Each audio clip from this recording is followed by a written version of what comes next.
ఒక తల్లి తన కొడుకు కనిపించట్లేదు అని కోర్టులను ఆశ్రయించారంటే ఆ తల్లి తన ప్రాథమిక హక్కులు షీస్ క్లెయిమ్ తన ఫండమెంటల్ రైట్ అది.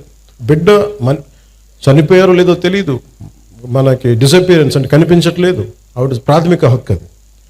దీనిని ఇందులో ఎక్కడా కూడా కులం లేదు.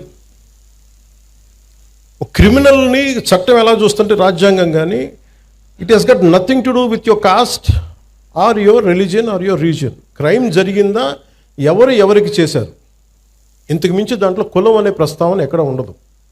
This is what fundamental constitutional law or criminal law చెప్పేది. కానీ మీరు ముఖ్యంగా యూత్కి చెప్తా ఉన్నాను, పెద్దలకు కూడా, మీరు కులాల పరిధిలో నుంచి మీరు కుల కోణాల నుంచి మటుకు క్రిమినల్స్ని చూడకండి. ఒక ముగ్గురు ఏడిపించారు ఇక్కడ అరవింద్ గారిని. ఏడిపిస్తే వాళ్ళు ఏ కులం కంటే కూడా they have done a crime of hitting him. You should be looked at that part only. పలానోళ్ళు చేశారు ఇట్లా పెట్టినా కానీ ఇది దాని తాలూకు శాంక్టిటీ, దాని తాలూకు ప్యూరిటీ పోద్ది. కాన్స్టిట్యూషన్ కానీ లా కానీ అలా చూడదు వాటిని. అందుకని ఇలాంటి అంటే మిమ్మల్ని అందరినీ ఎదురుగా పెట్టుకొని మన నేతలందరికీ కూడా చెప్తున్నాను, మీ భావం తెలియజేస్తున్నాను. ఎవరైనా సరే కాస్ట్ క్రిమినల్కి కులం ఉండదు సార్. తప్పు చేసేవాడికి, మానభంగం చేసేవాడికి వాడి కులం ఎందుకు ఉంటుంది? వాడికి వాడి దగ్గర క్రిమినల్ యాక్టే ఉంది. అలాంటి నీచుడికి, అలాంటి నీచుల్ని మనం వెనకేసుకొస్తే that is showing that particular person's nature. Criminal gangs తోటి ప్రభుత్వాల్ని నడుపుదాం, భయభ్రాంతుల్ని చేసి అధికారుల్ని గుప్పిట్లో పెట్టుకుందాం, లేదంటే మా దగ్గర క్రిమినల్ గ్యాంగ్స్ ఉన్నాయి భవిష్యత్తులో మిమ్మల్ని ఆడుకుంటాం, భయభ్రాంతులను చేస్తే ఇలాంటి ఎందుకు వీళ్ళు తలపైకెక్కి ఆడతారంటే బలం వాళ్ళది కాదు, మనందరి కలెక్టివ్, మన బలహీనత అది.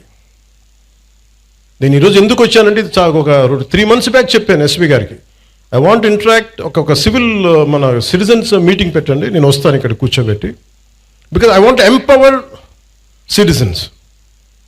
నా పార్టీని ఎంపవర్ చేయొచ్చు. మీరు కనుక గట్టిగా, ఇప్పుడు మీరే ఇందాకే చెప్పారు పోస్టర్స్ గురించి, మాకు పోస్టర్లు ఎక్కువ అయిపోయినాయి, టూ మచ్. మీరు ఎంత బ్యాలెన్స్గా చెప్పింది ఆవిడ, ఆ పాప. అంటే ఉండొచ్చు కానీ మరి ఇంత మితిమీరా, that is an opinion should be taken, to be taken.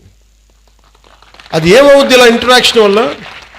నా చుట్టుపక్కల ఉన్న రాజకీయ నాయకులు కూడా అర్థమవుద్ది, ఎమ్మెల్యేస్కి, ఎంపీలకి, అందరికీ అర్థమవుతుంది, మనం ఎక్కువ చేయకూడదు. కానీ ఒక కులానికి ఓటింగ్ ప్యాటర్న్ ఉంటుంది, కానీ సివిల్ రైట్స్కి ఓటింగ్ ప్యాటర్న్ ఉండదు. Why don't you become a part of that kind of team? మీ ప్రాథమిక హక్కులు కానీ మీ ఫండమెంటల్ రైట్స్ కానీ ఉల్లంఘన అంటే ఇలాంటి ప్రభుత్వాలు మేము ఎన్నుకోం. You can say it loud. ప్రజలు మారుతారు, పాలకులు మారుతారు.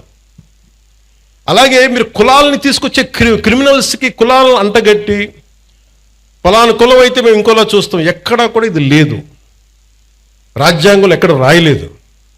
ఇలాంటి క్రిమినల్స్ని వెనకేసుకొచ్చే రాజకీయ నాయకులను ఎవరైనా సరే మీరు ఆమడ దూరంలో పెట్టాల్సిందే, లేదంటే మీ భవిష్యత్తుకి భంగం కలుగుతుంది.